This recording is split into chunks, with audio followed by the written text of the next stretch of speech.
Hello and welcome to a VO's Journey podcast. My name is Anthony Pica. This show is all about helping the new and upcoming voiceover artists grow their business and sidestep all the crazy things that I seem to step on. It is June 24th, and yes, you are not hearing things. I am doing another podcast in just what was it, yesterday or the day before I did a podcast, I think, or at least a couple days ago. So yes, 2 in the same week. I am that excited to bring to you today's topic, and that is my wife is joining the voiceover game. She is diving in. We did her first demo last night. So I'm super excited to talk to you about this because I feel like, a lot of times I work with, I work with a lot of voice actors, of course, and I have some mentor students, but, having the ability to work with my wife and teach her, it'd be maybe kind of cool for me to share with you my thoughts and what we're doing to kick her business off, et cetera, that might be able to help you. All right, let's do it. This is VO's Journey.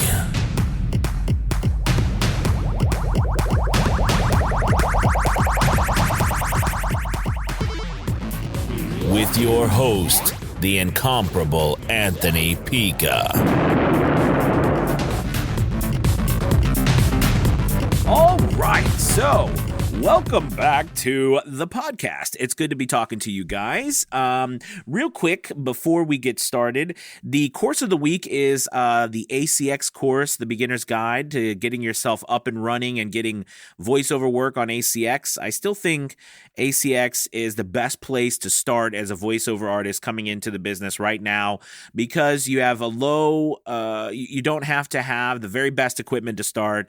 You don't have to have a killer demo. The process is all through auditioning, so it's a great place to get kicked off. It's where I kicked off my career in voiceover, and you can too. So I definitely recommend get started on ACX, and there'll be a link below for the course, or you can check it out on avosjourney.com. Okay, cool.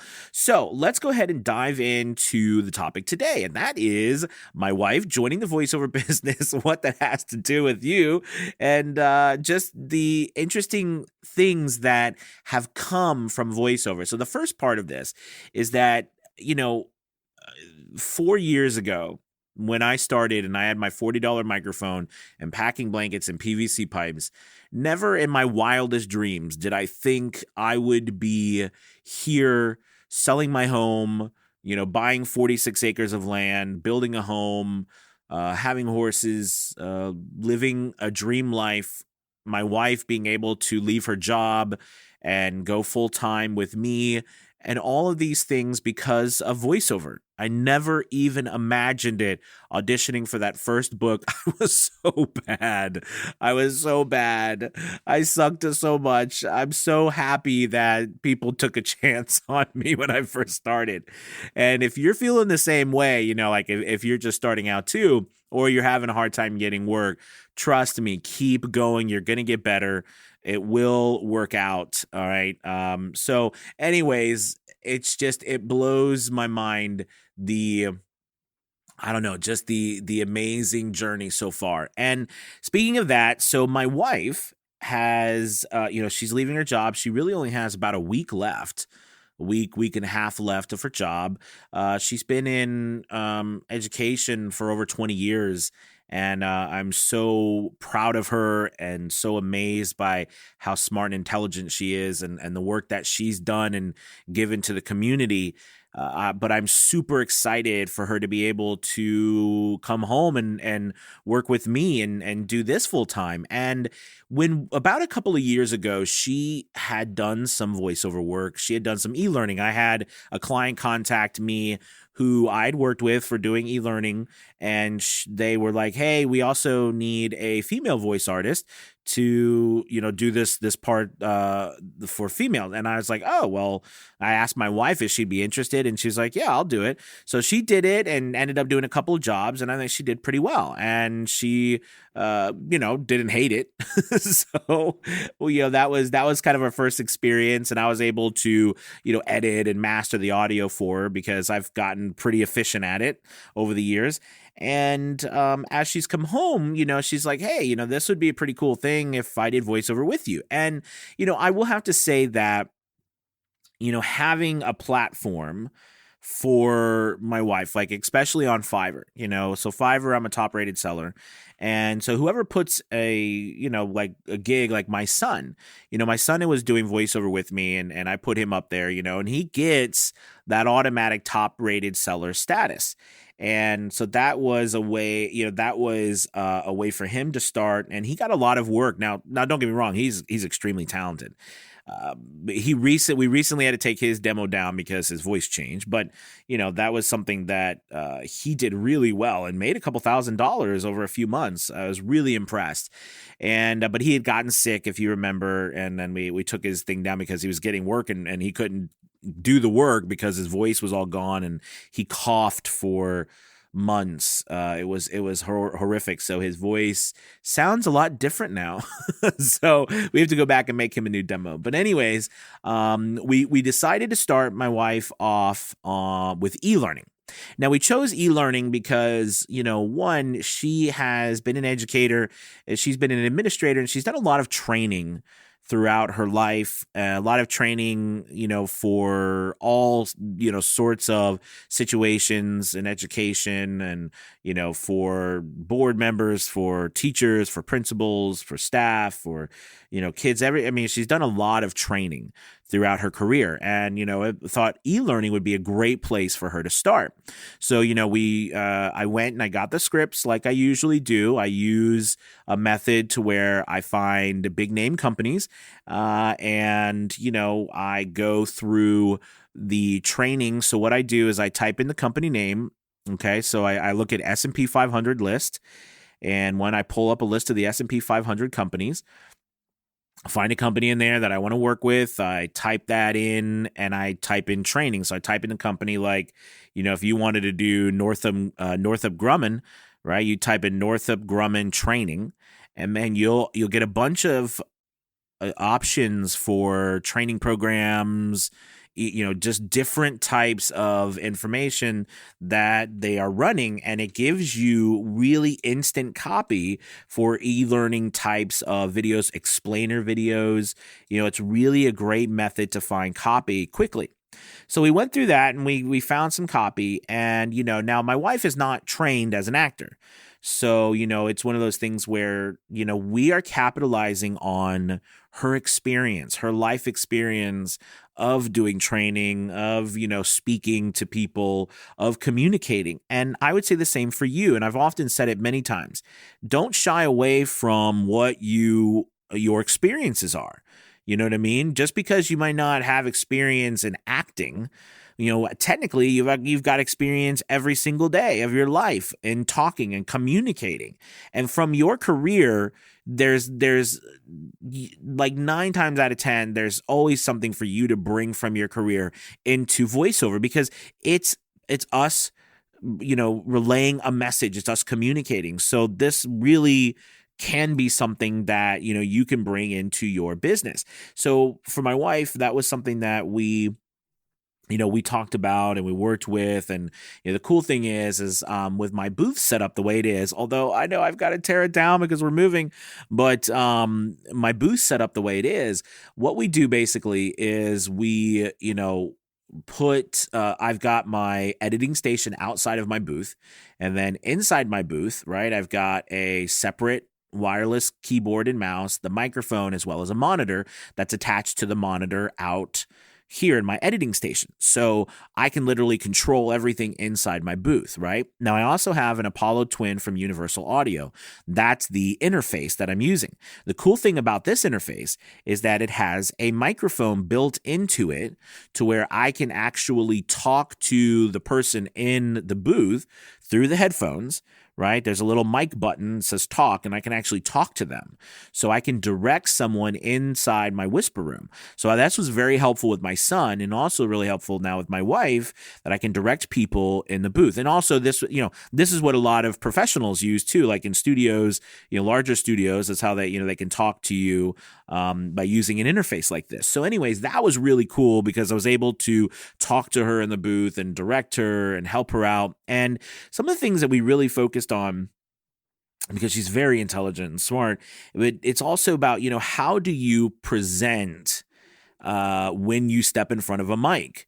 It's interesting. A lot of us, all of us have that issue. I had it, and I was an actor and a teacher, and I was trained to do this, but I had it when I would, sit or stand in front of my microphone. All of a sudden my voice would turn to this, and it was very odd. And the way I was talking was not necessarily normal.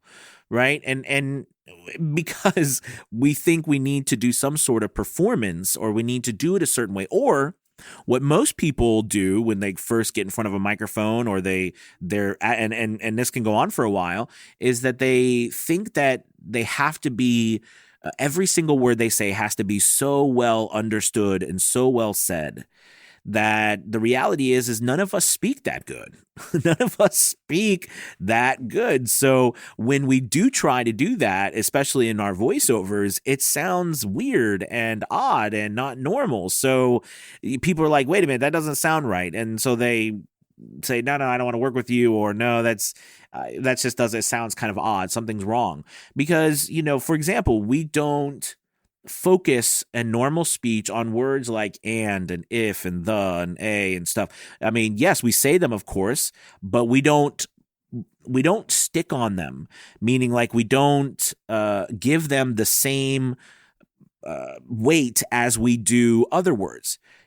And when I first started, that was very challenging for me. And I find that's a lot of voice actors go through this, where they're trying to make sure that they're understood, which is important, right? Because our job is to make sure first that people can understand what we're saying.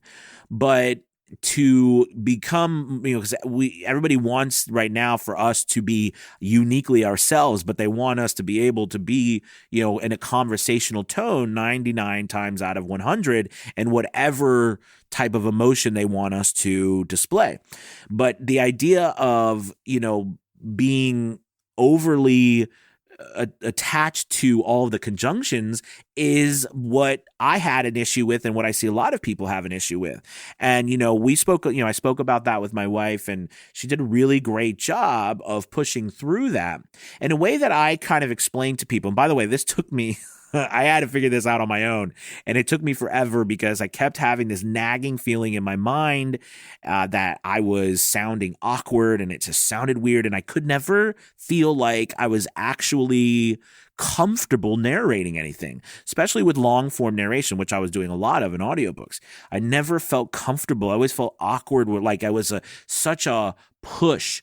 You know what I mean? Like such a task for me to narrate, because I was always trying to figure out my voice. I was always trying to figure out, how should I make this sound? Not characters, just me in general. Okay. And that was exhausting. I don't know if you've gone through that, or you're going through that. I feel your pain. I know what it's like. So I don't remember what it was, but I know it was some sort of video or something I watched, and I can't remember. But anyways, they talked about, conjunctions, or they talked about the weight of words. And, I started thinking about that, and it was like, when we speak in general, there are clearly certain words that we give more weight to when we talk. There's certain parts of words, vowels as opposed to consonants. There are words that we almost skip over, especially if you're an American. Or different parts of the world, doesn't matter where you're from. I mean, all languages that are being spoken are spoken languages. So that means they're going to be changing, and there's going to be slang, and there's going to be the actual, way we talk as opposed to the way we necessarily should talk.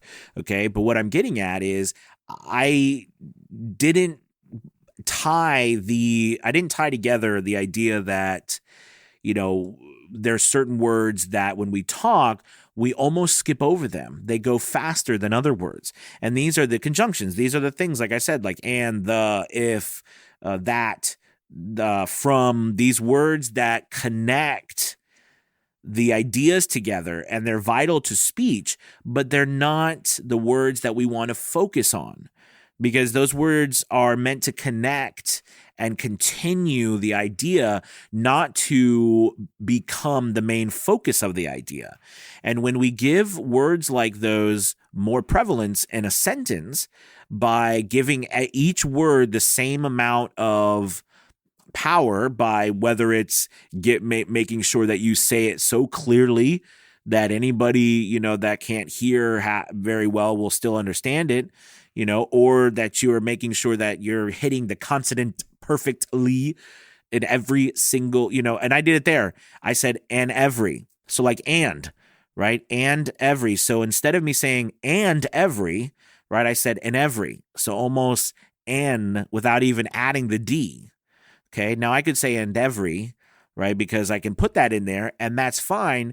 But see, this is where like tongue twisters come in. And this is where you practicing your voiceover skill comes in, or your speaking skill in general, because we want to get to a point where you're speaking clearly, you're speaking effectively, and you're speaking the normal pacing. Pacing is everything, right? You're speaking at a great pace, but yet you're still easily understood.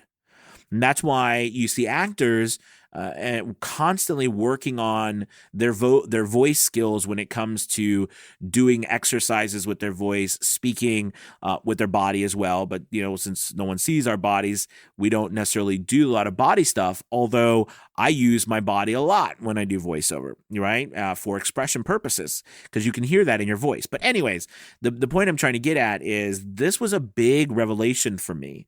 And it changed my style. Like it was immediate. So I started doing this thing where I know I can't show you because you're listening to me, but I would take my hand and I would do this like, I don't know, over the hill kind of thing. Meaning like, so when I was coming up to some words like, and a place, you know what I mean? I would be like, and a place. Instead, I would usually go, and a place. You see, like it was and a place as opposed to and a place.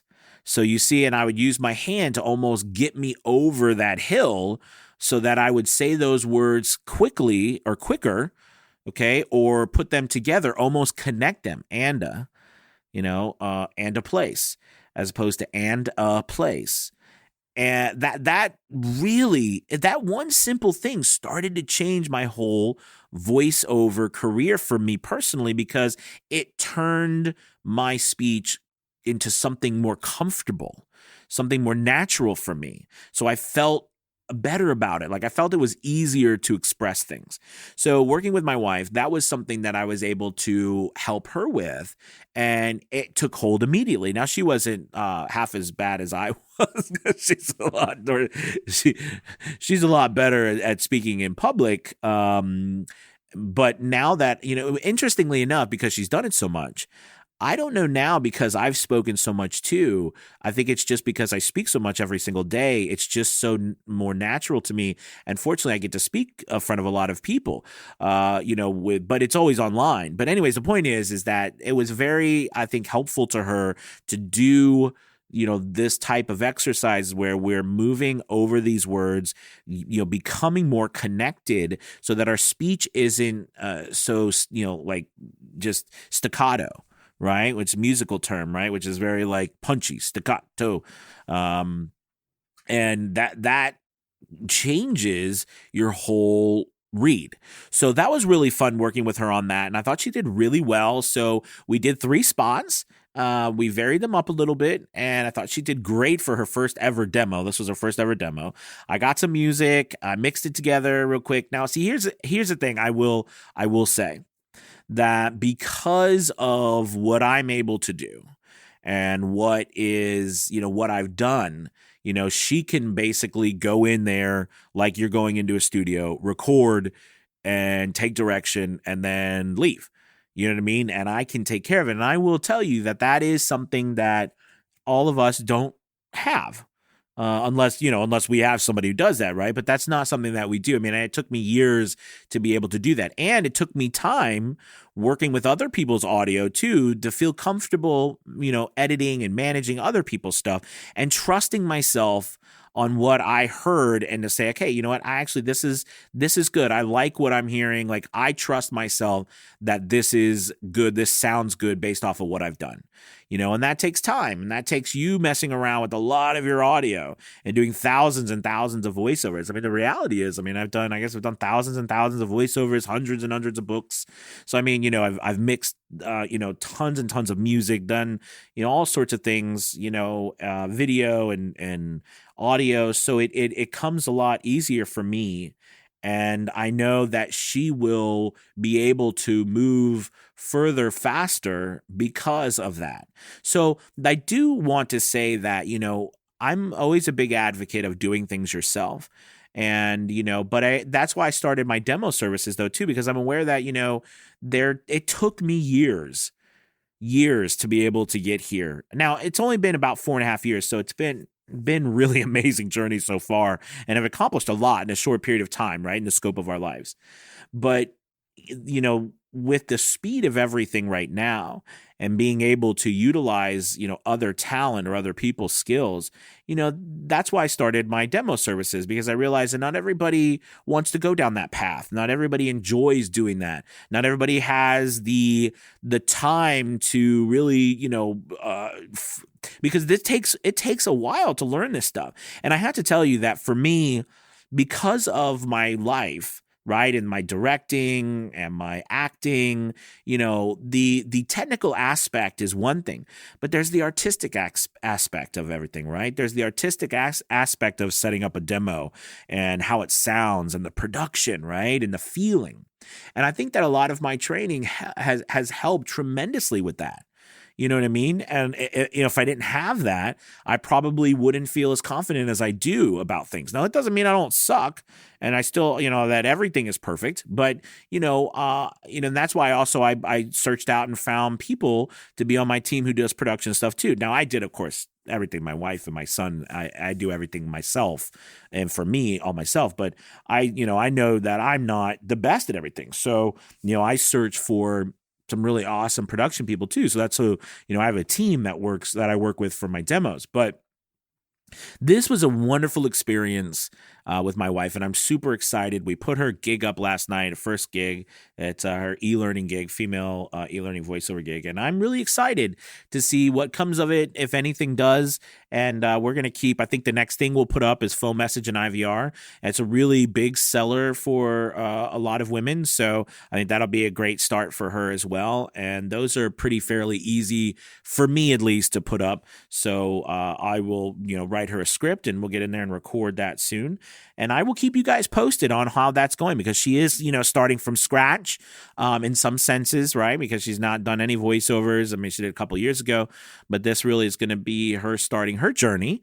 And, we'll see where it takes us. So, hey, you guys, thank you so much again for listening. As always, head over to aviosjourney.com if you're interested, or the link below, checking out that ACX course.